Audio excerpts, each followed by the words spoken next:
ಪಹಲ್ಗಾಮ್ ದಾಳಿಯಾದ ನಂತರದಲ್ಲಿ ಭಾರತ ಆಪರೇಷನ್ ಸಿಂಧೂರವನ್ನು ಮಾಡಿದೆ. ಅಲ್ಲಿ ಸಾಕಷ್ಟು ಉಗ್ರರ ನೆಲೆಗಳನ್ನು ಧ್ವಂಸ ಮಾಡಿದೆ.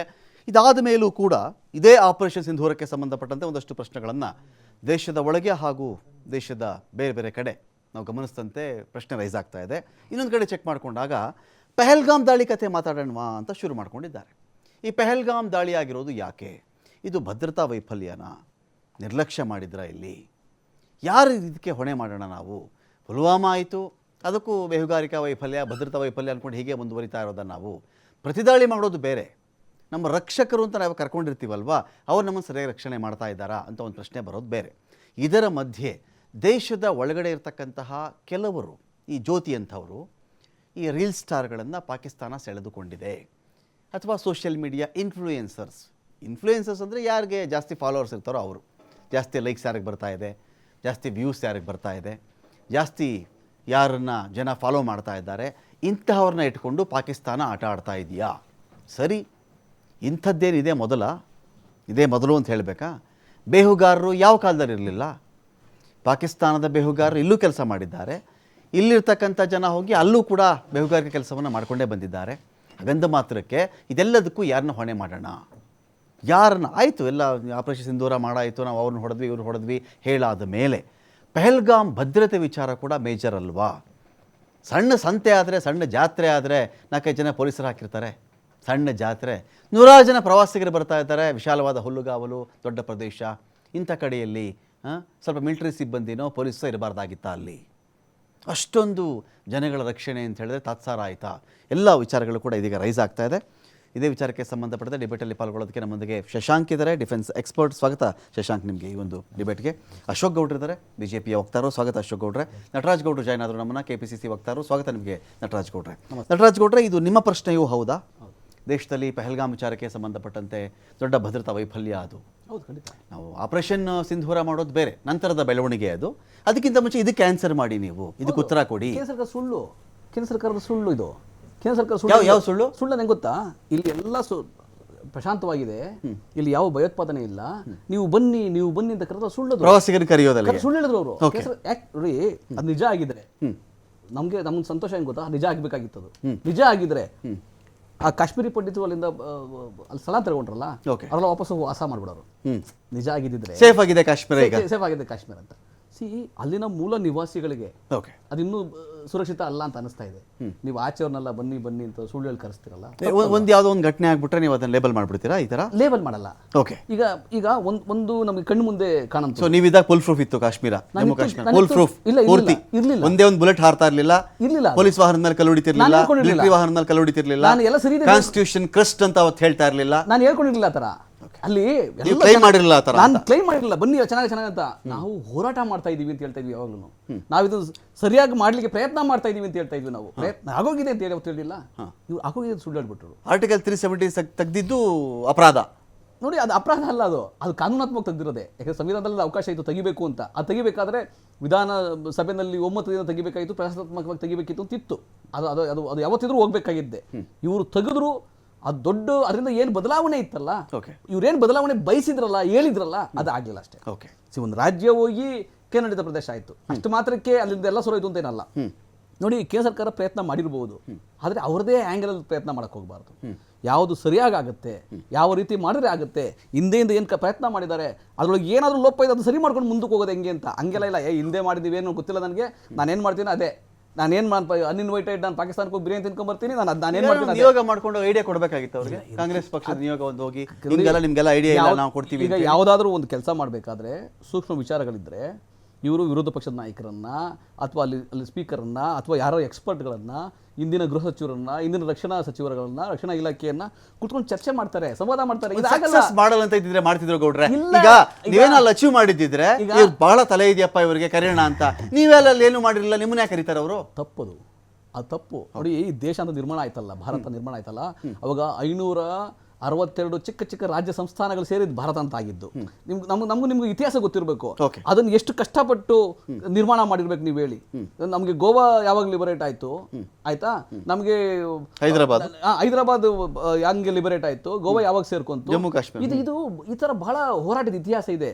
ಅಲ್ಲಿನ ಸಂಕೀರ್ಣತೆಯನ್ನು ನಾವು ಅರ್ಥ ಮಾಡಿಕೊಂಡು ಅದಕ್ಕೆ ಹೆಂಗ್ ಸ್ಪಂದಿಸ್ಬೇಕು, ಹಂಗೆ ಒಂದೇ ಒಂದು ಲೈನ್ ಹೇಳ್ಬಿಡೋದು, ನೆಹರು ತಪ್ಪು ಮಾಡಿಬಿಟ್ರು, ಇಲ್ಲ ಇಂದಿರಾ ಗಾಂಧಿ ತಪ್ಪು ಮಾಡಿಬಿಟ್ರು, ಅದಲ್ಲ. ಆ ಸಂಕೀರ್ಣತೆ ಹೆಂಗಿದೆ, Okay. ಅದನ್ನ ನಾವು ಹೆಂಗೆ ಮುಂದಕ್ಕೆ ಕಟ್ಕೊಂಡು ಹೋಗ್ಬೇಕು, ಹೆಂಗೆ ನಿರ್ಮಾಣ ಮಾಡಬೇಕು, ಆ ಥರ. ಸೊ ಈಗ ಪಹಲ್ಗಾಮ್ ಬಗ್ಗೆ ಒಂದು ನ್ಯಾಯಾಂಗ ತನಿಖೆ ನಡೀಬೇಕು ನಿಮ್ಮ ಪ್ರಕಾರ? ನೋಡಿ, ಪಹಲ್ಗಾಮ್ ಒಂದೇ ವಿಷಯ ಅಲ್ಲ, ಪಹಲ್ಗಾಮ್ದು ನಡೀಬೇಕು, ಪುಲ್ವಾಮಾದು ನಡೀಬೇಕು. ಉತ್ತರವನ್ನ ಇದು ಪಬ್ಲಿಕ್ಗೆ ಕೊಡಬೇಕು ಅಂತ ಸ್ಪೆಷಲ್ ಸೆಷನ್ನ ಕರೆಯಲ್ಲ ಅಂತ ಹೇಳಿದ್ರು. ಏನು ಅವಶ್ಯಕತೆ ಇಲ್ಲ, ಸೆಷನ್ ಕರೆಯೋ ಅವಶ್ಯಕತೆ ಇಲ್ಲ. ತಪ್ಪದು, ಕೇಂದ್ರ ಸರ್ಕಾರದ ತಪ್ಪು ಧೋರಣೆ. ಅಶೋಕ್ ಗೌಡ್ರೆ, ಕೇಂದ್ರ ಸರ್ಕಾರ ತಪ್ಪು ಧೋರಣೆ ಅದು. ಆನ್ಸರಬಲ್ ಅಲ್ವಾ ನೀವು ಇದಕ್ಕೆ? ಫೈನ್, ಈಗ ನೀವು ಆಪರೇಷನ್ ದೂರ ಮಾಡಿದ್ವಿ, ಪರಾಕ್ರಮ ಮೆರೆದಿದ್ದೀವಿ, ಉಗ್ರಗಾಮಿಗಳ ನೆಲೆನ ನಾವು ಧ್ವಂಸ ಮಾಡಿದ್ದೀವಿ ಎಲ್ಲ ಹೇಳ್ತಾ ಇದ್ದೀರಲ್ಲ, ಹಾಗಂದ ಮಾತ್ರಕ್ಕೆ ಪಹಲ್ಗಾಮ್ನ ಹಾಗೆ ದಾಟ್ಕೊಂಡು ಹೋಗ್ಬಿಡೋಕ್ಕಾಗಲ್ಲ ಅಂತ. ಆ ಇನ್ಸಿಡೆಂಟ್ಗೆ ಪ್ರತಿಕಾರ ತೊಗೊಂಡ್ಬಿಟ್ಟಿದ್ದೀವಿ ಏನು ಮಾತ್ರಕ್ಕೆ ಆ ಇನ್ಸಿಡೆಂಟ್ ಹಿಂದೆ ಇರೋದು ಯಾರು, ಏನು, ಎತ್ತ, ಯಾರು ಫೇಲ್ಯೂರು, ಇದನ್ನು ನಾವು ಮರೆಮಾಚಕ್ಕಾಗಲ್ಲ ಅಲ್ವಾ ಇತಿಹಾಸದ ಪುಟಗಳಿಂದ ಅಂತ. ನೀವೇ ಹೇಳಿದ್ರಿ, ಜ್ಯೋತಿ ಅಂತಕ್ಕಂಥವ್ರು ಮತ್ತು ಯಾರೋ ಇನ್ನೊಬ್ಬ ಬೇಹುಗಾರರು ಅಂತಕ್ಕಂಥವ್ರದ್ದು ಅರೆಸ್ಟ್ ಆಗ್ತಿರೋದು ಇದೇ ವಿಚಾರದಲ್ಲಿ ಅಂತ ಹೇಳಿ ತಾವೇ ಹೇಳಿದ್ರಿ. ಮತ್ತು ಎಲ್ಲ ಮಾಧ್ಯಮದಲ್ಲೂ ಅದೇ ತೋರಿಸ್ತಾ ಇದ್ದಾರೆ. ಮೊದಲು ನಾನು ಆರ್ಟಿಕಲ್ 370 ಹೋಗ್ಬಿಡ್ತೀನಿ.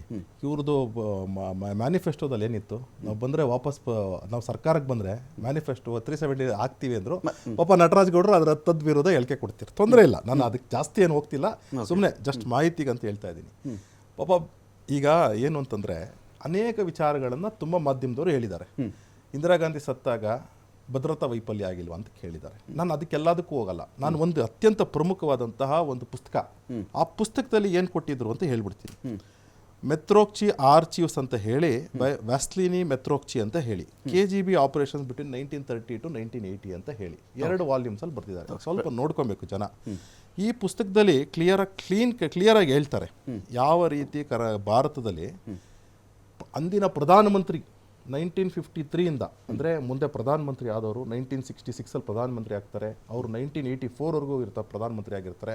ಅವರು ಯಾವ ರೀತಿ ರಷ್ಯನ್ ಖೂಫಿಯಾ ಏಜೆನ್ಸಿ ಜೊತೆ ಶಾಮೀಲಾಗಿದ್ರು, ಯಾವ ಪತ್ರಿಕೆಗಳು 10 ಪತ್ರಿಕೆಗಳು ಅವು ಕಂಟಿನ್ಯೂಸ್ ಆಗಿ ರಷ್ಯನ್ ಖೂಫಿಯಾ ಏಜೆನ್ಸಿ KGB ಕೆಳಗಡೆ ಇದ್ವು. ಇದೆಲ್ಲ ಭದ್ರತಾ ವೈಫಲ್ಯಕ್ಕೆ ನಾವು ಹಾಕಿದ್ದಂಥ ಫೌಂಡೇಶನ್ನು ಅಲ್ವೋ ಅಂತ ಹೇಳಿ ಕಾಂಗ್ರೆಸ್ನವರು ಇಲ್ಲ ಅವ್ರ ಮೇಲೆ ಕೇಸ್ ಹಾಕಬೇಕು.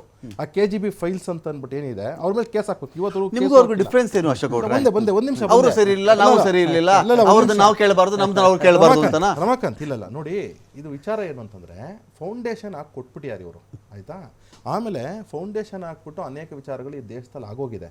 ನಾವು ಹೇಳ್ತಿರ್ತಕ್ಕಂಥದ್ದು ಏನಂದರೆ ಅನೇಕ ವಿಚಾರಗಳನ್ನ ಸರಿ ಮಾಡಬೇಕಾಗಿರೋ ಅವಶ್ಯಕತೆ ಇದೆ. ಇವತ್ತು ಸರಿ ಮಾಡ್ತಕ್ಕಂಥ ನಡೀತಾ ಇದೆ, ಅನೇಕ ವಿಚಾರಗಳು ನಡೀತಾ ಇದೆ. ಈಗ ಪಹಲ್ಗಾಮ್ ಅಟ್ಯಾಕ್ ಆಯಿತು, ಆವಾಗಲೂ ಒಂದು ವರದಿ ಬಂತು, ತಮ್ಮ ಕೈಯಲ್ಲೇ ಇತ್ತು. ಈಗ ಪುಲ್ವಾಮಾದಲ್ಲಿ ಅಟ್ಯಾಕ್ ಆಗಿದೆ, ಅದಕ್ಕೂ ಸಹ ಈಗಾಗಲೇ NIA ಅವರು ತನಿಖೆ ಪ್ರಾರಂಭ ಮಾಡಿದ್ದಾರೆ. ಅನೇಕ ಅರೆಸ್ಟ್ಗಳಾಗ್ತಾ ಇದೆ. ಖಂಡಿತವಾಗ್ಲೂ ಹೇಳ್ತಾ ಇದ್ದೀವಿ, ಇದನ್ನು ಕಾನೂನಾತ್ಮಕವಾಗೂ ಸಹ ಸರಿಪಡಿಸ್ತಕ್ಕಂಥ ಕೆಲಸ ಆಗತ್ತೆ. ಒಂದು. ಎರಡನೇದು, ಆ ರಾಣಾ ಅಂತಕ್ಕಂತಹದ್ದು ಏನು ಅರೆಸ್ಟ್ ಮಾಡ್ಕೊಂಬಂದ್ವಿ, ಆ ರಾಣಾ ಅಂತಕ್ಕಂಥವನು ಎಲ್ಲ ಸ್ಲೀಪರ್ ಸೆಲ್ಸ್ಗೆ ಭಾರತದಲ್ಲಿ ಹೆಡ್ ಆಗಿದ್ದ. ಆ ಸ್ಲೀಪರ್ ಸೆಲ್ಸ್ ಯಾರು? ನಮ್ಮ ಸುತ್ತಾನೆ ಇರ್ಬೋದು, ನಮ್ಗೆ ಗೊತ್ತಿಲ್ಲ. ನಿಮ್ಮ ಚಾನಲ್ಲು ಕೆಲಸ ಮಾಡ್ಬೋದು, ನನ್ನ ಆಫೀಸಲ್ಲಿ ಕೆಲಸ ಮಾಡ್ಬೋದು, ನಂಗೆ ಗೊತ್ತಿಲ್ಲ. ಅಂದರೆ ಅಂಥವರು ಯಾರು? ಈ ಪ್ರಾಬ್ಲಮ್ ಏನು ಅಂತಂದರೆ ನಾವೇನಾಗ್ತಿತ್ತು, ಯಾವುದೋ ಪಾಪ ಮುಸಲ್ಮಾನ ಹೆಸರನ್ನು ಮಾತ್ರ ನಾವು ಇವನು ಇರಬಹುದಪ್ಪ ಅಂತ ಅನ್ಕೊಂತಿದ್ವಿ. ಅದು ತಪ್ಪು ಅಂತ ಗೊತ್ತಾಯ್ತು ಈಗ ನಮ್ಗೆ. ಯಾರೋ ಒಬ್ಬ ಹಿಂದೂ ಹೆಸರು ಇರ್ತಕ್ಕಂಥವ್ರು ಅಥವಾ ಅವ್ರು ಕನ್ವರ್ಟ್ ಆಗಿದ್ರು ಇಲ್ವೋ, ಅದೆಲ್ಲ ಧರ್ಮ ಅನ್ನೋದು ಬರ್ತಿಲ್ಲ ಇಲ್ಲಿ. ಅವ್ರಿಗೆ ದುಡ್ಡಿನ ಆಸೆಗೋಸ್ಕರವಾಗಿ ಈ ಥರ ಕೆಲಸಗಳನ್ನ ಕೃತ್ಯಗಳನ್ನ ಮಾಡ್ತಾ ಇದ್ದಾರೆ. ಅಂದರೆ ಸ್ಲೀಪರ್ ಸೆಲ್ಸ್ ಅಂತಕ್ಕಂಥವ್ನು ಯಾರಿದ್ದಾನೆ, ಅವನು ಪಾಪ 5 ಸತಿ ನಮಾಜ್ ಮಾಡ್ತಕ್ಕಂಥವ್ನು ಅಲ್ಲ. ನಿಮ್ಮ ನಡುವೆ ಇರ್ತಕ್ಕಂತಹ ನಿಮ್ಮ ವ್ಯಕ್ತಿನೇ ಆಗಿರಬಹುದು ಅಂತಕ್ಕಂಥ ವಿಚಾರ.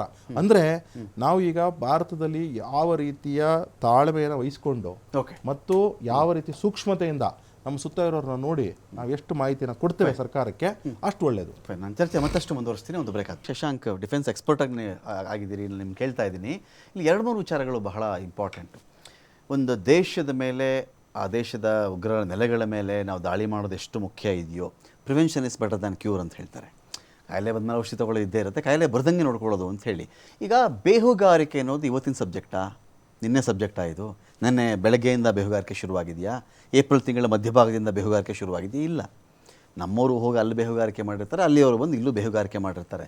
ಇದು ಬೇಹುಗಾರಿಕೆ. ಇವತ್ತು ನಾವು ಯಾರನ್ನೋ 4-5 ಜನ ಹಿಡಿತಾ ಇದ್ದೀವಿ ಎಂದು ಮಾತ್ರಕ್ಕೆ ಬೇಹುಗಾರಿಕೆ ಮೇಲೂ ಕೂಡ ನಿಗಾ ಇಡದೇ ಇರೋಷ್ಟು ವೀಕ್ ಆಗಿದ್ವಾ ನಾವು? ಇಲ್ಲಿ ಯಾರು ರೀಲ್ ಸ್ಟಾರ್ ಇದ್ದಾರೆ, ಅವ್ರು ಯಾಕೆ ಐ ಲವ್ ಕರಾಚಿ ಅಂತ ಬರೀತಾರೆ, ಐ ಲವ್ ಇಸ್ಲಾಮಾಬಾದ್ ಅಂತ ಯಾಕೆ ಬರೀತಾರೆ ಅವರು? ಸೋಷಿಯಲ್ ಮೀಡಿಯಾ ಅಲ್ಲೇ ಯಾಕೆ ಮತ್ತೆ ಹೋಗ್ತಿದ್ದಾರೆ? ನೆನ್ನೆ ಬೆಳಗ್ಗೆಯಿಂದನಾ ಇದು? ಇದಕ್ಕೆ ಮುಂಚೆ ಇಲ್ವಾ? ಸೊ ನಾನು ಒಟ್ಟಂದಲ್ಲಿ ಹೇಳ್ತಾರೆ, ರಕ್ಷಣೆ ಅಂತ ಬಂದಾಗ ಬರೀ ನಾನು ಮಿಸೈಲ್ ನಿಲ್ಲಿಸಿದ್ದೀನಿ, S-400 ನಿಲ್ಲಿಸ್ಬಿಟ್ಟಿದ್ದೀನಿ, ಅಲ್ಲಿ ನನ್ನ ಹತ್ರ ಬ್ರಹ್ಮೋಸ್ ಇದೆ, ಅಗ್ನಿ ಇದೆ, ಇನ್ಯಾವುದೋ ನನ್ನ ಹತ್ರ ಡ್ರೋನ್ ಇದೆ.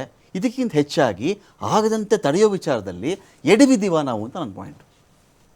ಖಂಡಿತವಾಗೂ ದೇಶದ ವಿಚಾರ ಬಂದಾಗ ನೀವು ಬೇಹುಗಾರಿಕೆ ಅದು ಇದು ಅಂತ ಹೇಳಿದ್ರಿ. ಈಗ ಟಾಪ್ ಲೆವೆಲಲ್ಲೇ ಇತ್ತು ಬೇಹುಗಾರಿಕೆ. ಯಾಕಂದ್ರೆ ಬೇರೆ ಶತ್ರು ದೇಶದಿಂದ ಇನ್ಪುಟ್ಸ್ ನಾವೇನು ತೆಗಿತೀವಿ ಆ ಇನ್ಪುಟ್ಸ್ನ ಬೇಹುಗಾರಿಕೆ ಅಂತ ಹೇಳ್ತೀವಿ. ಕರೆಕ್ಟ್, ಅಷ್ಟೇ. ಆ ಇನ್ಪುಟ್ಸ್ನ ನಾವು ಸರಿಯಾದ ಸಮಯಕ್ಕೆ ತಲುಪಿಸಿ ಏನು ಅವಘಡ ಆಗಬಾರದು ಅಂತ ಡಿಸೈಡ್ ಮಾಡ್ತೀವಿ, ಅದನ್ನ ಬೇಹುಗಾರಿಕೆ ಸಕ್ಸಸ್ ಅಂತ ಹೇಳ್ತೀವಿ. ಓಕೆ. ಎಲ್ಲೋ ಕಡೆ ಆ ಇನ್ಪುಟ್ನ ನಾವು ತಗೊಂಡು ತಲುಪಿಸೋರಿಗೆ ನಾವು ಮಿಲಿಟರಿ ಇಂಟೆಲಿಜೆನ್ಸ್ಗೆ ತಲುಪಿಸಲ್ಲ ಅಂದಾಗ ಬೇಹುಗಾರಿಕೆ ಫೇಲ್ಯೂರ್ ಅಂತ ಹೇಳ್ತೀವಿ. ಈ ಪಹಲ್ಗಾಮ್ ಇನ್ಸಿಡೆಂಟಲ್ಲೂ ಸಹಿತ ಬೇಹುಗಾರಿಕೆ ಫೇಲ್ಯೂರ್ ಅಂತ ಹೇಳಬೇಕು. ಇಲ್ಲ ಅಂದ್ರೆ ನೋಡಿ, ತಾವೂರ್ ರಾಣಾ ಅಂತ ಒಬ್ಬ ಮೋಸ್ಟ್ ವಾಂಟೆಡ್ ಟೆರರಿಸ್ಟ್ನ ನಾವು ಕರ್ಕೊಂಬಂದ್ವಲ್ಲ ಅಮೆರಿಕದಿಂದ. ಅಮೆರಿಕ ಇಂಟೆಲಿಜೆನ್ಸ್ ಕೂಡ ಹೇಳಿತ್ತು ಯಾರಿಗೆ, ಭಾರತ ದೇಶಕ್ಕೆ, ನೋಡಿ ತಾವೂರ್ ರಾಣಾ ಅವನ OGWs ಏನಿದ್ದಾರೆ, ಓವರ್ ಗ್ರೌಂಡ್ ವರ್ಕರ್ಸ್ ಏನಿದ್ದಾರೆ ಜಮ್ಮು ಕಾಶ್ಮೀರದಲ್ಲಾಗ್ಲಿ ಬೇರೆ ಇಂಡಿಯಾದಲ್ಲಾಗ್ಲಿ ತೀರಾ ತಳ ಊರಿರುವಂತವ್ರು, ಸ್ವಲ್ಪ ನಿಮಗೆ ತೊಂದರೆ ಆಗ್ಬೋದು ಅಂತ ಅವರು ಕೂಡ ಇಂಟೆಲಿಜೆನ್ಸ್ ಕೊಟ್ಟಿದ್ರು ಭಾರತ ದೇಶಕ್ಕೆ. ಭಾರತ ದೇಶ ನೋಡಿ, ಈ ಹಿಂದೆ ನಾವು ಅಬ್ಸರ್ವ್ ಮಾಡಿದಾಗ ಈ ಸಾಕಷ್ಟು ಈ ಟೆರರ್ ಗ್ರೂಪ್ಸ್ ಆಗಲಿ, LET ಆಗಲಿ, ಲಷ್ಕರ್ ಇ ತೊಯ್ಬಾ ಆಗಲಿ, ಬೇರೆ ಸಂಘಟನೆಗಳಾಗಲಿ ಆರ್ಮಿ ಬೇಸ್ ಕ್ಯಾಂಪ್ ಮೇಲೆ ಟಾರ್ಗೆಟ್ ಮಾಡ್ತಿದ್ರು, ಸೈನಿಕರ ಮೇಲೆ ಟಾರ್ಗೆಟ್ ಮಾಡಿದ್ರು. ಇವ್ರಿಗೆ ನೇರ ಇದ್ದಿದ್ದು ಸೈನಿಕರು, ಕಾಮನ್ ಸಿಟಿಸನ್ಸ್ಗೆ ಇವರು ಕೈ ಆಗ್ತಾ ಇರಲಿಲ್ಲ. ಯಾಕಂದ್ರೆ ಇವರು ಮೆಸೇಜೇ ಬೇರೆ ತರ ಕೊಡ್ತಿದ್ರು, ಆರ್ಮಿಗೆ ನಾವು ಟಚ್ ಮಾಡಿದೀವಿ ನೋಡಿ, ನಿಮ್ ದೇಶಕ್ಕೆ ಹೆಂಗ್ ಮಾಡ್ತೀವಿ ಹಾಗೆ. ಬಟ್ ಮುಂಬೈ ಎಕ್ಸೆಪ್ಷನ್, ಇದಕ್ಕೆ ಮುಂಬೈ ತಾಜ್ ಅಟ್ಯಾಕ್ ಎಕ್ಸೆಪ್ಷನ್. ಅದರಲ್ಲಿ ಕಾಮನ್ ಮ್ಯಾನು ಇದ್ರು, ಕಾಮನ್ ಮ್ಯಾನು ಇದ್ರು. Taj attack one of the worst attack. Correct. ಅದು ಬೇಕಂತಾನೆ, ಅದು ಏನು ಅಂತ ಅದ್ರ ಹಿಂದೆ ಹೋಗೋದು ಬೇಡ. ಈಗ ಪಹಲ್ಗಾಮ್ ಅಂತ ಬಂದಾಗ ಈ ಟೂರಿಸ್ಟ್ ಏರಿಯಾದಲ್ಲಿ ಟಾರ್ಗೆಟ್ ಮಾಡ್ತಾರೆ ಅಂತ ಬಹುಶಃ ನಮ್ಮ ಇಂಟೆಲಿಜೆನ್ಸ್ ಅವ್ರಿಗೆ ಗೊತ್ತಿರಲಿಲ್ಲ ಅನ್ಸುತ್ತೆ. ಅದಕ್ಕೆ ನಾವು ಇಂಟೆಲಿಜೆನ್ಸ್ ಫೇಲ್ಯೂರ್ ಅಂತ ಹೇಳ್ತಿದೀವಿ. ಅಲ್ಲಿ ಕೆಳಗಡೆನೆ ಬೇಸ್ ಕ್ಯಾಂಪ್ ಇದೆ, ಅಲ್ಲಿ ಪೊಲೀಸಿಂಗು ಇದೆ. ನೋಡಿ, ಈ ಹಿಂದೆ ಈ ಒಂದು 7 ವರ್ಷ ನಾವು ತಗೊಂಡಾಗ 2019 ಏನು ಇನ್ಸಿಡೆಂಟ್ ಆಯಿತು, 19 ಆದ್ಮೇಲೆ 2025 ವರೆಗೂ ಈ ರೀತಿಯಾದಂಥ ದೊಡ್ಡ ಇನ್ಸಿಡೆಂಟ್ ಆಗಿರಲಿಲ್ಲ. ಸಣ್ಣ ಪುಟ್ಟ ಬಾರ್ಡರ್ ಇಶ್ಯೂ ಆಗ್ತಿತ್ತು, ಫೈರಿಂಗ್ ಆಗ್ತಿತ್ತು, ಕೆಲವು OGWಗಳನ್ನ ಅರೆಸ್ಟ್ ಮಾಡ್ತಿದ್ರು, ಫೈರ್ ಮಾಡಿರೋ ಇನ್ಸಿಡೆಂಟ್ಸ್ ಇದೆ. ಎಲ್ಲೆಲ್ಲಿ ನಿರ್ನಾಮ ಏನ್ ಮಾಡ್ಬೋದು ಅದನ್ನೆಲ್ಲ ಮಾಡ್ಕೊಂಡ್ ಬಂದ್ರು ನಮ್ಮ ಆರ್ಮಿ ಆಫೀಸರ್ಸ್ ಆಗಲಿ, ಮಿಲಿಟರಿ ಇಂಟೆಲಿಜೆನ್ಸ್ ಆಗಲಿ.